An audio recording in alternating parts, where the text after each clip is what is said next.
Hello everyone. आज हम पढ़ेंगे पोयम अक्षर।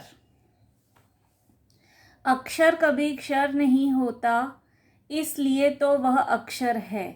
क्षर होता है तन, क्षर होता है मन, क्षर होता है धन, क्षर होता है अज्ञान, क्षर होता है मान और सम्मान, परंतु नहीं होता कभी क्षर अक्षर।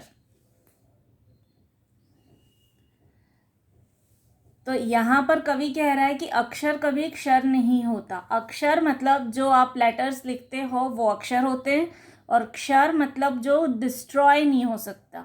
तो यहाँ पर कवि बोल रहा है कि अक्षर जो है वो कभी डिस्ट्रॉय नहीं हो सकता। मतलब जो रिटर्न वर्ड्स हैं, जो रिटर्न लेटर्स हैं, वो डिस्ट्रॉय नहीं होते हैं, वो लंबे टाइम तक सर्वाइव करते हैं, इसीलिए तो वह अक्षर है। और क्योंकि वो डिस्ट्रॉय नहीं हो सकते, इसीलिए ही उसको अक्षर बोला जाता है। क्षर होता है तन, मतलब ह्यूमन बॉडी जो है वो धीरे धीरे डिटेरियोरेट होने लगती है। बचपन से जब हम बड़े होते हैं और फिर बुढ़ापे की तरफ बढ़ते हैं तो क्या होता है, हमारी बॉडी जो है वो धीरे धीरे डिटेरियोरेट होने लगती है।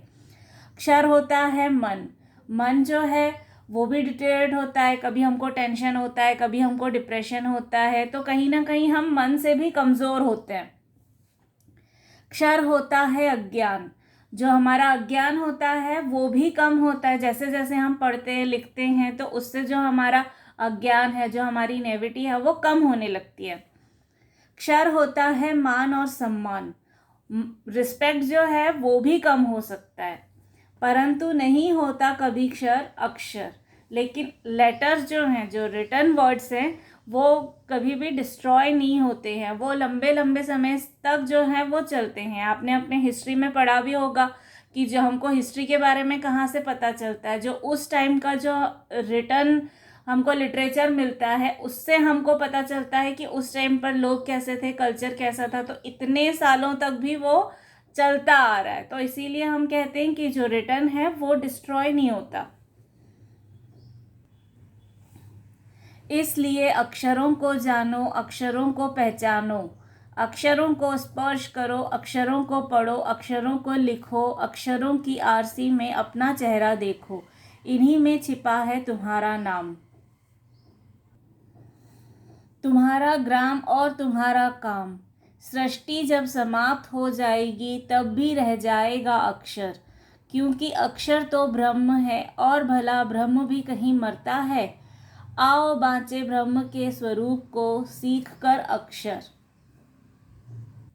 अब नेक्स्ट लाइन्स में जो पोएट है वो हमसे कह रहा है कि हमें अक्षरों को जानना चाहिए, अक्षरों को पहचानना चाहिए, अक्षरों को स्पर्श करना चाहिए, हमको पढ़ना चाहिए, लिखना चाहिए। मतलब कुल मिला के हमें जो है लिखना पढ़ना सीखना चाहिए, हमें अक्षरों का ज्ञान होना चाहिए, क्योंकि वही जो हैं जो डिस्ट्रॉय नहीं होते हैं, लंबे टाइम तक चलते हैं। और हमें पढ़ना लिखना आना चाहिए, हमें पता होना चाहिए कि कहाँ क्या लिखा हुआ है, इससे हमारा ज्ञान बढ़ता है, हमको बहुत सारी इन्फॉर्मेशन मिलती है। अक्षरों की आरसी में अपना चेहरा देखो, आरसी मतलब आईना, मिरर। तो अक्षरों की आरसी में अपना चेहरा देखो मतलब लेटर्स के मिरर में आप अपना फेस देखो, इन्हीं में छिपा है तुम्हारा नाम, इसी में आपका नाम छिपा है। मतलब इसका एक तो लिटरेरी मीनिंग है कि इसमें आपका नाम छिपा है, मतलब अगर आपको अपना नाम लिखना है तो आपको अक्षर की पहचान होनी चाहिए, तभी आप अपना नाम लिख सकते हो। और इसमें एक सिंबॉलिक मीनिंग भी है कि अगर आप पढ़ लिख कर बड़े व्यक्ति हो जाओगे तो आपका नाम खूब रोशन होगा। तो मतलब अगर आपको अक्षरों का ज्ञान होगा, अगर आपको बहुत सारी चीज़ों का नॉलेज होगा, तो उससे आप फेमस हो जाओगे। तो फेमस होने को भी बोला जाता है नाम होना। तो यहाँ पर इसका सिंबॉलिक मीनिंग भी है।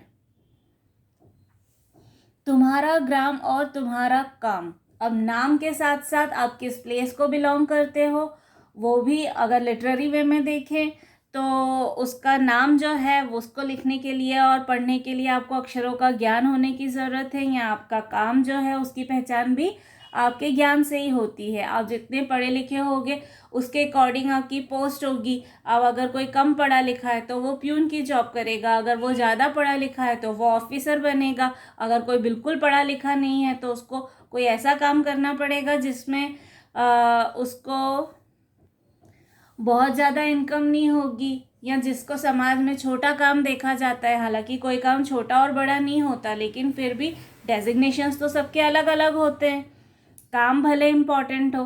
तो इसीलिए आपके नॉलेज में जो है उसी में आपका नाम, आपका काम, सब कुछ छुपा हुआ है।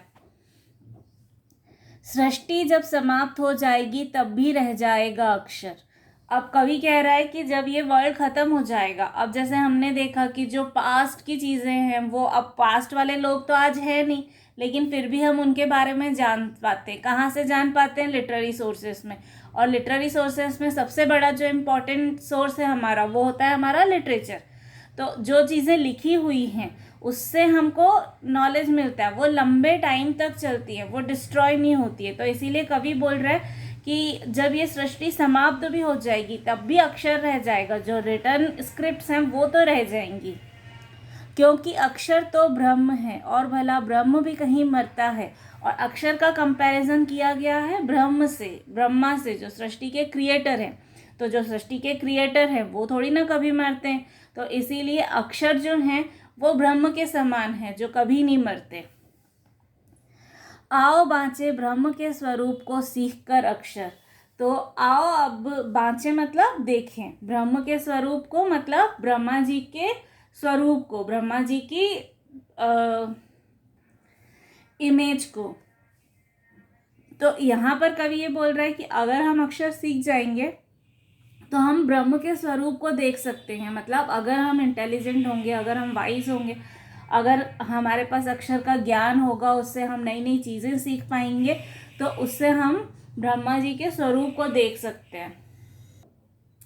यहाँ पर एक और सिंबॉलिक मीनिंग है कि ब्रह्मा जी जो हैं उनको कंपेयर किया जाता है क्रिएटर से, मतलब उनको बोला जाता है कि वो क्रिएटर है हमारी सृष्टि के। तो अगर हम अक्षरों का ज्ञान हमको हो जाएगा, अगर हम पढ़ना लिखना सीख जाएंगे, तो हम नए इन्वेंशन कर सकते, नए क्रिएशन कर सकते। तो उससे कहीं ना कहीं हम ब्रह्मा जी को अपना ट्रिब्यूट जो है वो देते हैं। तो इससे हम भगवान के करीब आ सकते हैं। तो इसलिए भी हमको अक्षर जो है वो सीखना चाहिए। तो ये थी हमारी आज की पोयम अक्षर। आई होप आपको ये पोयम समझ आई, और अगर आपको कोई भी डाउट है या क्वेरी है तो आप कमेंट बॉक्स में मुझसे पूछ सकते हो। Thank you everyone.